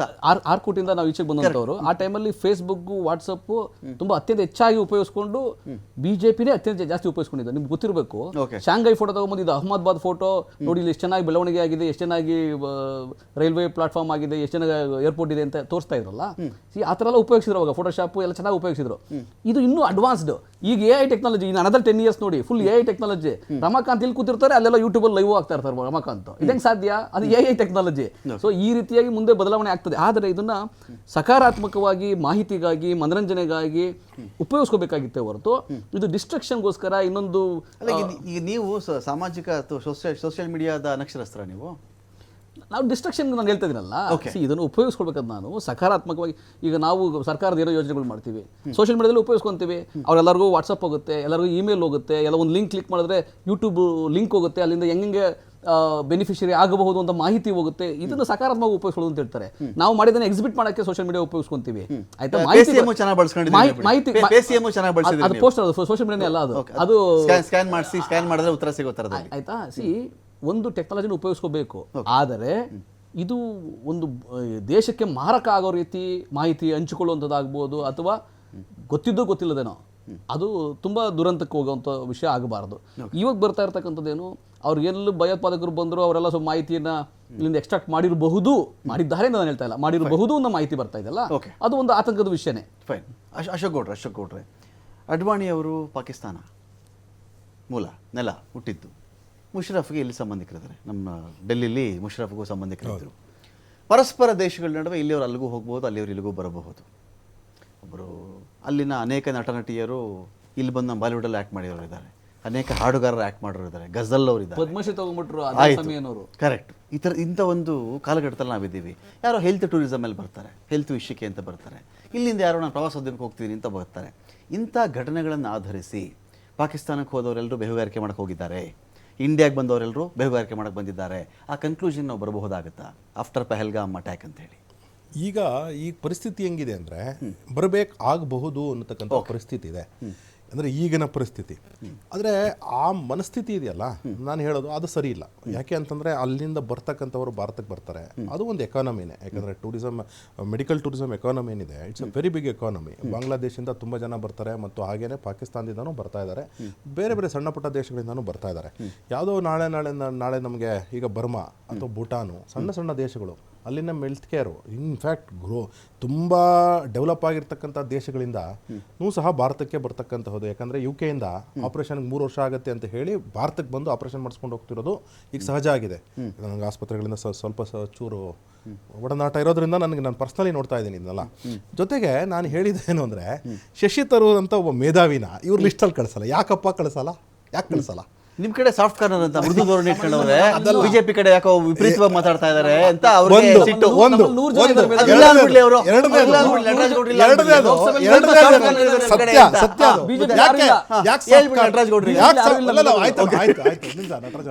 ಏನಂದ್ರೆ ಯಾಕೆ ಸಾಫ್ಟ್ ಕಾರ್ನರ್? ಬೌದ್ಧಿಕ ಎರವಲು ಅಶೋಕ್ ಗೌಡ್ರೆ, ಬೌದ್ಧಿಕ ಎರವಲು. ನಿಮ್ಗೆ ಬುದ್ಧಿ ಕಡಿಮೆ ಇದೆ ನಿಮ್ ಕಡೆ, ಅವ್ರಿಗೆ ನಾವು ಬುದ್ಧಿ ಕಳಿಸ್ತಾ ಇದೀವಿ ಅಂತ ನೋಡಿ. ವಿಚಾರ ಅದಲ್ಲ. ವಿಚಾರ ಯಾರ್ಯಾರು ಬುದ್ಧಿವಂತರಿದ್ರು, ಯಾರ್ಯಾರು ಮೇಧಾವಿಗಳಂತ ಕಾಂಗ್ರೆಸ್ನಲ್ಲಿ ಗುರುತಿಸ್ಕೊಂಡಿದ್ರು, ಹಿಸ್ಟ್ರಿ ತೆಗೆದು ನೋಡಿ. ಹಿಸ್ಟ್ರಿ ಆಯ್ತಾ?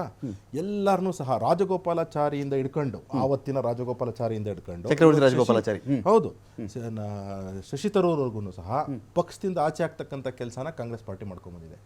ರಾಜಗೋಪಾಲಾಚಾರಿ ಇದೇ ಕಾಶ್ಮೀರ್ ಇಶ್ಯೂಗೆ 6 ವೇ ಪ್ರಾಬ್ಲಮ್, 6 ವೇ ಸೊಲ್ಯೂಷನ್ ಅಂತ ಕೊಡ್ತಾರೆ. ಅವತ್ತು ನೆಹರುಗೆ ಹೇಳ್ತಾರೆ, ಎಲ್ಲರೂ ಹೋಗಿ ಹೇಳ್ತಾರೆ. ಇದೇ ಶೇಖ್ ಅಬ್ದುಲ್ಲಾ, ಯಾರು ಉಮರ್ ಅಬ್ದುಲ್ಲಾ ಅವ್ರ ತಾತ ಶೇಖ್ ಅಬ್ದುಲ್ಲಾ ಬದುಕಿದ್ದಾಗ, you was ready to say to Indira Gandhi that ಯಾವ್ದಾದ್ರು ಒಂದು ಫಾರ್ಮುಲಾನ ಅಡಾಪ್ಟ್ ಮಾಡ್ಕೊಳ್ಳೋಣ, ರಾಜಗೋಪಾಲಾಚಾರಿ ಅವ್ರ ಫಾರ್ಮುಲಾನ. ಈ ಅಮ್ಮ ಏನ್ ಮಾಡ್ತಾರೆ, ಇಂದಿರಾ ಗಾಂಧಿ ಅಂದ್ರೆ with all respect to Indira Gandhi 1972 war ಬಿಸಿ ಆಗ್ಬಿಡ್ತಾರೆ. ಆಮೇಲೆ ಇಂಡಿಯಾದಲ್ಲಿ ಇನ್ಫ್ಲೇಷನ್ ಜಾಸ್ತಿ ಆಗುತ್ತೆ, ಎಮರ್ಜೆನ್ಸಿ ಬರುತ್ತೆ, ಎಮರ್ಜೆನ್ಸಿ ಆದ್ಮೇಲೆ ಚುನಾವಣೆ ಸೋಲ್ತಾರೆ. ಈಗ ಆ ಶೇಖ್ ಅಬ್ದುಲ್ಲಾ ಶಿರೋಗ್ಬಿಡ್ತಾರೆ. ಅಕಸ್ಮಾತ್ ಶೇಖ್ ಅಬ್ದುಲ್ಲಾ ಪತ್ರಗಳ ಮೇಲೆ ಪತ್ರ ಬರೆದಿದ್ರು. 1968 ಹಿಡ್ಕೊಂಡು 1977 ಪತ್ರ ಬರೀತಾರೆ ಇಂದಿರಾ ಗಾಂಧಿಗೆ. ನಾನು I am ready for any solution which was proposed by Rajagopalachari ಅಂತಾರೆ. ಆ ಪತ್ರಗಳನ್ನ ಒಂದ್ಸತಿ ಅಕಸ್ಮಾತ್ 1972 ಯುದ್ಧ ಆಗದೆ ಇದ್ದಿದ್ರೆ, ಅಕಸ್ಮಾತ್ ಇನ್ಫ್ಲೇಷನ್ ಜಾಸ್ತಿ ಆಗಿದ್ರೆ, ಅಕಸ್ಮಾತ್ ಎಮರ್ಜೆನ್ಸಿ ಆಗದೆ ಇದ್ರೆ ಸೊಲ್ಯೂಷನ್ ಸಿಕ್ಬಿಡೋದು, ಇವತ್ತು ಕಾಶ್ಮೀರ್ ಪ್ರಾಬ್ಲಮ್ ಇರ್ತಾ ಇರಲಿಲ್ಲ. ಅದು ಯಾರು ಮಾಡಿದ ತಪ್ಪು? ಅಂದ್ರೆ ಎಂತೆಂಥ ಮೇಧಾವಿಗಳನ್ನ ಕಾಂಗ್ರೆಸ್ ಪಕ್ಷ ತುಳಿತು. ಇದರಿಂದ ನೋಡಿ, ಇದು ಪ್ರಾಬ್ಲಮ್ ಏನ್ ಗೊತ್ತಾ, ಕಾಂಗ್ರೆಸ್ ಪಕ್ಷದ್ದು ಇವ್ರ ಕುಟುಂಬ ಬಿಟ್ರೆ ಇನ್ಯಾರು ಇರಬಾರ್ದು, ಇದು ಪ್ರಾಬ್ಲಮ್. ಇವತ್ತು ಸಚಿನ್ ಪೈಲಟ್ ಪಾಪ ಇವತ್ತಿಗೂ ಓದಾಡ್ತಿದ್ದಾನೆ. ಅದೇ ರೀತಿ ಜ್ಯೋತಿರಾದಿತ್ಯ ಸಿಂಧ್ಯಾ ಬಂದ್ರು ಬಿಜೆಪಿಗೆ, ಅವ್ರಿಗೆ ಯಾವ ಯಾಕ್ರಿ ಗೌಡ್ರೆ ಈ ರೀತಿ ಮಾಡ್ಕೊಂಡು ಹೋದ್ರೆ ದೇಶ ಹೆಂಗ್ ಉದ್ಧಾರ ಆಗುತ್ತೆ? ಪ್ರತಿಭೆಗಳನ್ನ ನಾಯಕತ್ವ ಇರೋರ್ನ ಆ ತರ ನಾಯಕತ್ವ ತರೂರ್ ನಿಮ್ಗೆ ಏನ್ ತೊಂದರೆ ಮಾಡಿದ್ರಿ ಹೇಳಿ? ಈಗ ಅದ್ರೊಳಗೆ ಏನಿಲ್ಲ, ತರೂರ್ ಅವರು MP ಇದ್ದಾರೆ, Okay. ಆಯ್ತಾ, ಅವರು ಕಾಂಗ್ರೆಸ್ ಇಂದಾನೆ MP ಆಗಿರ್ತಕ್ಕಂಥದ್ದು, ಅವರು ಆಲ್ ಇಂಡಿಯಾ ಪ್ರೊಫೆಷನಲ್ ಕಾಂಗ್ರೆಸ್ ನ ಅಧ್ಯಕ್ಷರಾಗಿದ್ದಂಥವ್ರು. ಅವ್ರಿಗೇನು ರಾಷ್ಟ್ರೀಯ ವಕ್ತಾರರು ಕೂಡ ಅವ್ರು ಮುಖ್ಯವಾಗಿ. ಅವರು ಕಾಂಗ್ರೆಸ್ ಇಂದ ಏನು ಕಡೆಗಣನೆ ಆಗಿಲ್ಲ. ಬಿಜೆಪಿಗೆ ಏನಂದ್ರೆ ಕೆಲವ್ರನ್ನ ಈ ತರ ಅವ್ರಿಗೆ ಹೆಂಗೆ ರೇಗಿಸಿರ್ಬೋದು ಪಾಪ ಓಲೆ ಬೌದ್ಧಿಕ ಪ್ರಾತಿನಿಧ್ಯ, ಅದು ಬೌದ್ಧಿಕ ಪ್ರಾತಿನಿಧ್ಯ. ಅವರು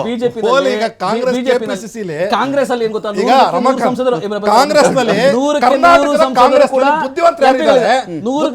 ತುಳಿತಿದ್ದಾರೆ ಅಂತ ನಟರಾಜ್ ಗೌಡ್ರು ಆತ್ಮ ನೋಡ್ಕೊಂಡು ಹೇಳ್ಬಿಡ್ಲಿ. ನಾನು ಹೆಸರುಗಳು ಹೇಳೋದ್ ಬೇಡ, ಗೊತ್ತಾ, ದಡ್ರು ಲಕ್ಷ್ಮಣ್ ಅಂತ ದಡ್ರು ಬೇಕು, ನಟರಾಜ್ ಗೌಡ ಅಂತ ಆಯ್ತಾ. ಲಕ್ಷ್ಮಣ್ಗೆ ಟಿಕೆಟ್ ಕೊಡ್ತಾರೆ, ನಟರಾಜ್ ಗೌಡ ಪಾಪ ಏನು ಕೊಡಲ್ಲ. ಕಾಂಗ್ರೆಸ್ ಪಕ್ಷ ಸತ್ಯ ಹೇಳ್ತಿದ್ದೇನೆ. ಪ್ರೊಫೆಸರ್ ಅಯ್ಯೋ ಅತ್ಯಂತ ಭ್ರಷ್ಟ, ಅತ್ಯಂತ ಅವ್ರಿಗೇನು ಅಧಿಕಾರನೇ ಬಂದಿಲ್ಲ, ಅತ್ಯಂತ ದಡ್ಡ, ಯಾರಿಗೆ ಏನು ಗೊತ್ತಿಲ್ಲ ಆ ವ್ಯಕ್ತಿ ಎಂಪಿ ಟಿಕೆಟ್ ಕೊಡಿ. ನೀವು ವಾಪಸ್ take back your words. He is the most intelligent and candidate. ಅಲ್ಲಿ ಅವರು ಒಂದು ಒಳ್ಳೆ ಫೈಟ್ ಅನ್ನು ಕೊಟ್ಟಿದ್ದಾರೆ. ಅದಕ್ಕೆ ಪ್ರತಾಪ್ ಸಿಂಹ ಸೋತ್ ಬಿಡ್ತಾರೆ ಅಂತಾನೆ ಅವ್ರನ್ನ ಚೇಂಜ್ ಮಾಡಿದ್ದು, ಲಕ್ಷ್ಮಣ ಎದುರುಗಡೆ ಒಡೆಯರ್ನ ಕರ್ಕೊಂಡ್ ಬಂದಿದ್ದು. ಅದು ಬಿಡಿ, ಅದು ಬೇರೆ ಕತೆ, ಚೇಂಜ್ ಮಾಡಿ. ಆದ್ರೆ ಕಾಂಗ್ರೆಸ್ ಅಲ್ಲಿ 100ಕ್ಕೆ 100 ಸಂಸದರು ಕೂಡ ಎಲಿಜಿಬಲ್ ಇರ್ತಕ್ಕಂಥವ್ರು, ಮೇಧಾವಿಗಳೇ, ಕ್ಷಮತೆ ಇರ್ತಕ್ಕಂಥವ್ರೆ. ನಾವು ಬಿಜೆಪಿ ತರ ಅಲ್ಲ. ನಾವು ಅವ್ರಿಗೆ ಸಂಸತ್ತನ್ನ ಹೆಂಗೆ ನಡೆಸಬೇಕು, ಸಂಸತ್ತಲ್ಲಿ ಹೆಂಗೆ ಮಾತಾಡಬೇಕು. ಬಿಜೆಪಿನಲ್ಲಿ ಬುದ್ಧಿವಂತ ಮಾತ್ರ ಪ್ಲಾಟ್ಫಾರ್ಮ್,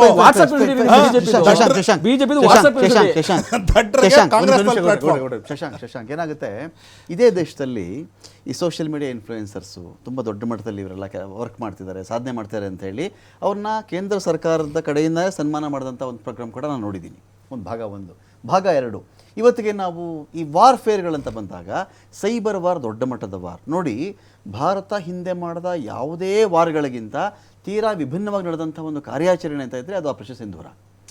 ಸೈನಿಕರು ನುಗ್ಗದೆ ಫಿಸಿಕಲಿ ಆ ಒಂದು ಪ್ರದೇಶದೊಳಗಡೆ ಇವರು ಇನ್ಫ್ಯಾಂಟ್ರಿಗಳಲ್ಲಿ ಹೋಗಿ ಬರೀ ಫಿರಂಗಿಗಳು ಬಳಸ್ಕೊಂಡು ಆ ಥರದ್ದು ಏನೂ ಮಾಡಿಲ್ಲ ಈ ಬಾರಿ.